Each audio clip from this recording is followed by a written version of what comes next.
ఈ ఈ బండి భగీరథ దెబ్బకు ఆ మంగ్లికి నిమలమైంది ఈ అమ్మాయి. ఆయన ఇటు ఎక్కడో అక్కడ ఇడిచిపెట్టిన రాయి కానీ 2-3 ఉన్నాయి సార్, ఆ మధ్యలో ఎగిరిపోయినాయి. ఏమేమి ఉన్నాయి? ఒకటి ఆడియో, ఒకటి మన తొలి రఘుది కూడా అది ఎగిరిపోయింది సార్ మధ్యలో. రఘుదోటి వచ్చిందా? వచ్చింది. ఈ పంచాయలా దాన్ని మర్చిపోయారు జనాలు. అట్లుంటది అన్నట్టు మనకు కొత్తది. మరి ఇలా మీడియా మరి వాట్ నెక్స్ట్? ఇవాళ మరి భగీరథ అయిపోయింది, మళ్ళీ కొత్తది ఏంది మరి? ఎట్లా ఇవాళకి ఎట్లా భోజనం ఎట్లా? ఇలా ఏం ఆయన ఒడ్లు రోడ్ల మీద దడిచిపోయి రైతులు ఏడుస్తూ ఉన్నారు. రైతులు కళ్ళాల కాడ కన్నీళ్ళు పెట్టుకుంటున్నారు, బాధపడుతున్నారు. ప్రజా సమస్యల వైపు రండి. మీ దిక్కుమాలినటువంటి బండి భగీరథను అది ఉరి తీస్తారు అనుకుందాం. ఏందా మరి తీస్తే ఇప్పుడు ఇదేనా ఈ తెలంగాణ సమాజం అంతా? ఇలా ఎట్టి పరిస్థితులు అరెస్ట్ చేయకపోతే నేను తిననని ఎవడన్నా టీవీ కూడా కూర్చొని చూస్తుండా? మొత్తం దానిపైనే పడ్డారు సార్.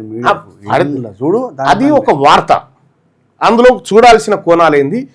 ప్రధానంగా ఒక కేంద్ర మంత్రి కొడుకు పోలీసులు వాళ్ళ కేసు వ్యవహారంలో పోలీసులు వ్యవహరిస్తున్న తీరు, సామాన్యుడి వ్యవహారంలో వ్యవహరిస్తున్న తీరు, ఇది అబ్జర్వేషన్, ఇది చేయాలి. అవి కూడా పత్రికలు చేయి.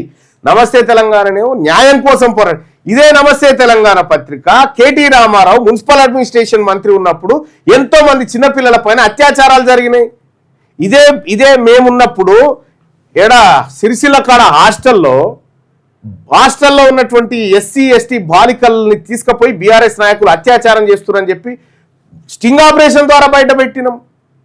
నిర్మల్ బీఆర్ఎస్ పార్టీ నాయకుడు ఒక మైనర్ అమ్మాయిని తీసుకొచ్చి చార్మినార్ దగ్గర అత్యాచారం చేసి ఆ రోజు న్యాయం కోసం నమస్తే తెలంగాణ పోరాటం. ఎందుకంటే అప్పుడు పవర్లు ఉంది కదా, పవర్ దిగిపోగానే వీళ్ళకి న్యాయం కావాలి, పవర్ ఎక్కగానే వీళ్ళకు మళ్ళీ ఇది వస్తుంది అన్నట్టు. ఈ నాట్ ఓన్లీ నమస్తే తెలంగాణ, అన్ని పత్రికలు ఇదే.